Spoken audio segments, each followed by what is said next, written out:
uma data de objetivos para fazer ao longo do dia. E se nós tivermos este vírus, o da procrastinação, então nós fizemos poucos. E chegamos ao final do dia e nós, como patrões, ficamos muito zangados com nós mesmos, como empregados. No dia seguinte, então vamos ter que ter mais cuidado, não é?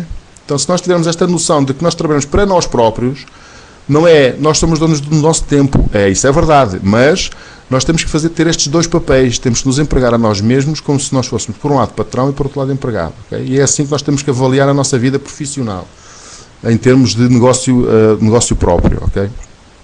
Muitas das pessoas de marketing de rede que eu alguma vez encontrei, muitas, não foi uma ou duas, muitas, são pessoas desocupadas. Isso é a coisa pior que alguma vez posso imaginar num empregado por conta própria, ou seja, num patrão de si próprio. São pessoas desocupadas. Saem para a rua, vão para o café, passam o dia no parque, passam o dia no café, com os amigos, com o pretexto, entre aspas, de falar com pessoas e realmente não acontece nada porque o que as pessoas fazem é estarem desocupadas, não estão organizadas no trabalho, é preciso fazer coisas, não fazem. Então, isso acontece com toda a gente, em todos os sítios, mas nos negócios independentes, como marketing de rede, isso acontece muito. Eu vi isso muito, porque uma pessoa que não está habituada à disciplina de trabalhar para si próprio, está habituada a trabalhar por conta de outra pessoa, e faz um bom trabalho, mas quando se emprega a si próprio é benevolente, ok? Então é fácil de sofrer deste vírus. Então, primeiro ponto, empregue-se a si mesmo. Segundo, há uma coisa muito importante que nós temos que ter em conta. A primeira é que, e este é o que está aí nesta frase, há um tempo para pensar e há um tempo para executar. Isto parece óbvio, parece lógico, não é? E é lógico e é óbvio. Mas às vezes na prática não faz isso. Então, nós sabemos, por exemplo, quando há um tempo para pensar, não é esse tempo de pensar, não é tempo de fazer. Então, qual é o tempo de pensar? O tempo de pensar é o tempo de planear e tempo de avaliar. É este o tempo que você tem para pensar, não é?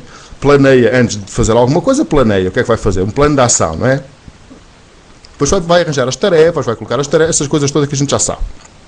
Depois, quando chega a altura de executar, não é tempo de pensar, é tempo de fazer.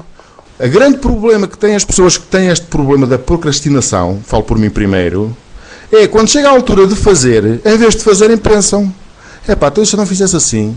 Então e se eu fizesse amanhã? E se eu fizesse de outra maneira? Mas eu agora ia telefonar, mas ele agora se calhar não está em casa.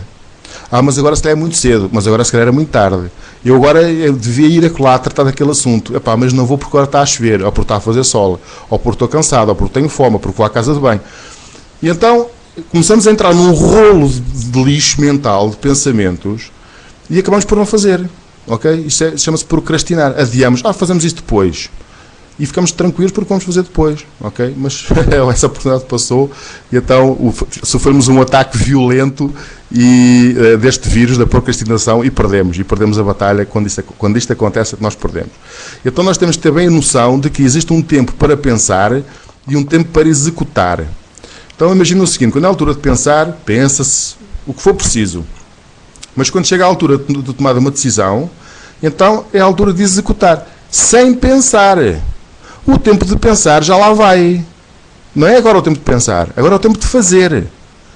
E enquanto se pensa, não se faz. E enquanto se faz, não se pensa. É assim, porque cada coisa tem o seu lugar.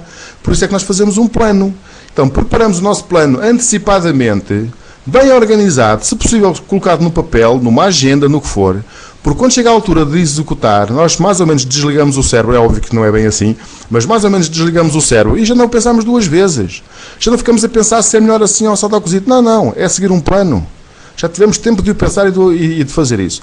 Depois, dentro de algum tempo, vamos então pensar de novo, que é avaliar. Vamos avaliar o que aconteceu e vamos corrigir, vamos alterar e vamos fazer um plano novo. Quando chegar à altura de executar, é executar, não é pensar.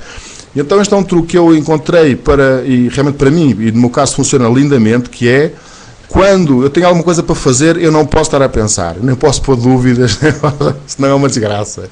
É uma desgraça completa. Então isso não pode ser. É preciso esta disciplina de controlar este vírus, o tal vírus, este vírus da atitude, que é o da procrastinação, que é o primeiro. E digo-vos, é dos piores que existem deste grupo de 11 que nós vamos falar hoje. Pessoalmente, para mim, este é um dos piores. Okay? Então, isto são duas formas muito simples de poder ultrapassar de forma prática este vírus. Okay, o segundo vírus é o vírus da impaciência. este vírus também é bastante mau. Muito mau. Não é bastante mau, é muito mau. Para mim, pessoalmente, é um bocadinho menos grave do que o outro, mas para muitas pessoas que eu conheço, alguns planos, downlines, amigos, este é até mais importante.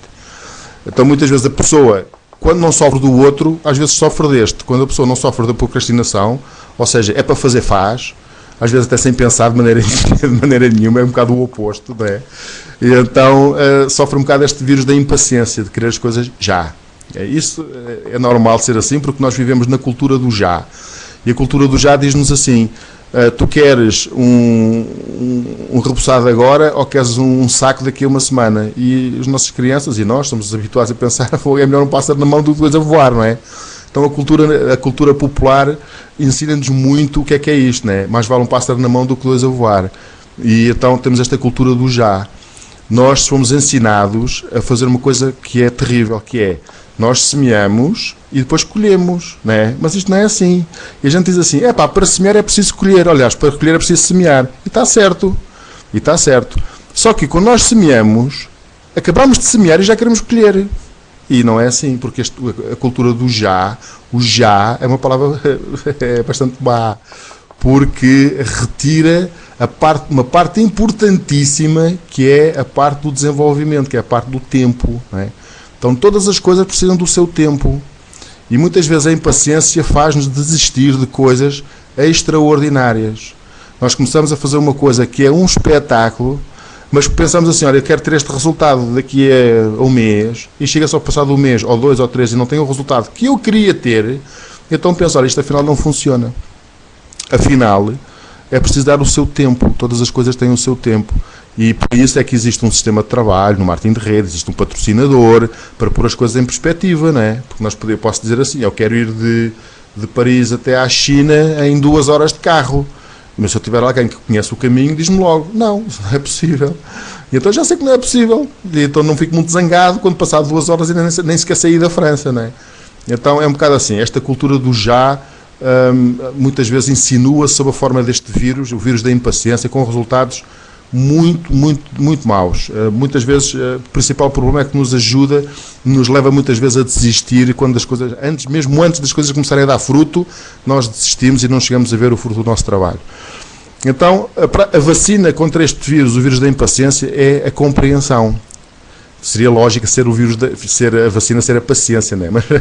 Mas não é só paciência. É claro que é paciência, mas não é só paciência. É que paciência é compreensão, é entender que as coisas demoram o seu tempo.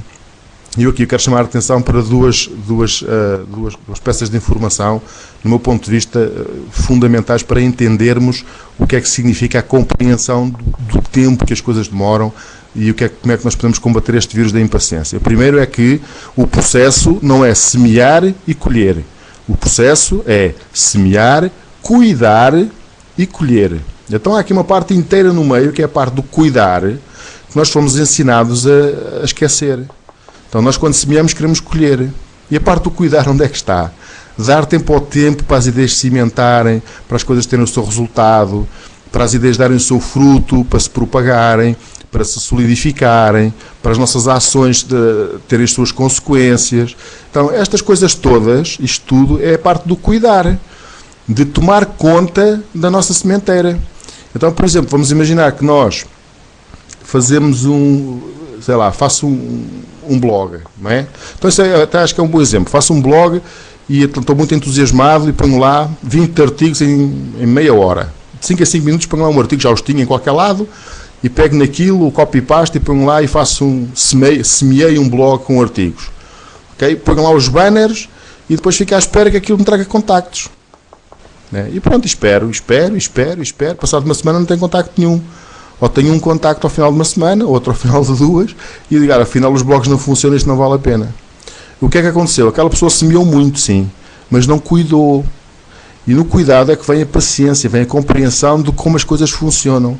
É preciso escrever todos os dias, ou com muita frequência. É preciso ver quem é que faz comentários, é preciso responder aos comentários, é preciso cuidar do blog, né? Melhorar o aspecto, incluir melhores sistemas de navegação, com os menus mais bonitos, tratar melhor o template. Isso é cuidar. E essa parte toda do cuidar é aquilo onde nós não vemos o resultado. já semeamos, agora estamos a cuidar e não vemos o resultado. E quem não tem paciência acaba por desistir, às vezes mesmo aquilo está mesmo quase a começar a dar resultado. E nós abandonamos a colheita porque achamos que não dá resultado nenhum. Ok, este é o primeiro aspecto, que é a parte do cuidar. É tão importante o cuidar como o semear. Okay? Depois colher, a colheita virá, os resultados virão. Outra coisa importante é, os resultados são a consequência, não são o meio. Isto parece um bocado óbvio, e volto a dizer, mas eu já ouvi várias coisas, muitas vezes, que são, pronto, eu acho muita graça, porque revela uma certa maneira de pensar que tem tudo a ver com este vírus da impaciência. Então, não sei se já aconteceu com vocês, comigo já, estar num evento, aparecer alguém a dar o testemunho, e a dizer, eu tenho esta vida assim e assim, e agora consegui ter este resultado, e tenho aquele resultado, e tenho aquele resultado. A minha vida mudou, e eu agora faço não sei o quê. Ok. Então o que é que nós pensamos? Epá, olha, se eu tivesse aqueles resultados que aquela pessoa tem, eu também me levantava às 4 da manhã para fazer 50 ou 60 km para ir, ou fazer uma viagem de 300 ou 400 km para ir ajudar o meu online. Eu também metia no avião para ir para a Europa, para o meio da Europa, para ajudar um distribuidor meu. Eu também fazia não sei quantas apresentações por dia. Se eu ganhasse o que ele ganha, eu também fazia os quilómetros, eu também andava atrás, eu também fazia isso tudo. Quantas vezes é que vocês já ouviram isto? Uma pessoa dizer assim, aquela pessoa fala assim e faz aquilo que faz, porque ganha muito. E como ganha, então faz, né? Tem tempo para aquilo e dedica-se. E isto é o que diz, se eu tivesse os resultados, eu faria o esforço. E o que é que isto nos diz? Isto é tudo ao contrário. Os resultados são a consequência do esforço. Não é o esforço que é a consequência dos resultados. Não. Então, é fácil de entender que primeiro nós temos que fazer o trabalho e depois é que recebemos a recompensa, certo? Isso toda a gente entende. Primeiro semear, depois cuidar, depois colher. Primeiro eu tenho que aprender a fazer para depois fazer.